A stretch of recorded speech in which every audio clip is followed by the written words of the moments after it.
On comparing the, मतलब हमको compare करना है, क्या कंपेयर करना है? रेशियोज़। किसका रेशियोज़ कंपेयर करना है? Coefficient of x of both the linear equation, coefficient of y of both the linear equation and the constant of both the linear equation.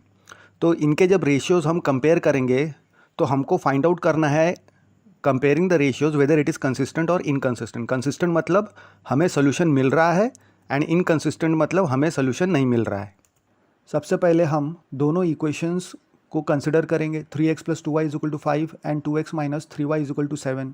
दोनों इक्वेशंस को हम कंसिडर करेंगे।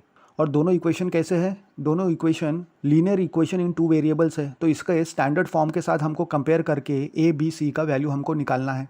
Standard equation of linear equation in 2 variables ax + by + c = 0 होता है। तो जहाँ पे a क्या है? a is the coefficient of x, b is the coefficient of y and c is the constant. तो सबसे पहले पहला इक्वेशन के साथ कंपेयर करेंगे तो हमको a = अब क्योंकि पहला इक्वेशन है इसलिए a1 लेंगे, a1 b1 c1 ये लेना पड़ेगा। तो a1 हमको 3 मिल जाएगा, b1 हमको 2 मिल जाएगा and c1 = -5।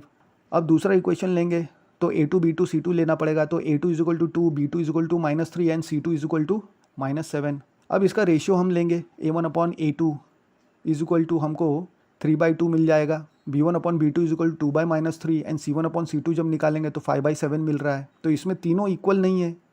a1/a2 is not equal to b1/b2 is not equal to c1/c2। जब तीनों इक्वल नहीं है तो हमको पता चल जाता है, हमको मालूम है कि लाइंस कैसे हैं, इंटरसेक्टिंग लाइंस है, यानी उसका यूनिक सोल्यूशन हमको मिलेगा। तो जो भी पेयर ऑफ लीनियर इक्वेशन दिया हुआ है हमको दोनों, वो कैसे हैं?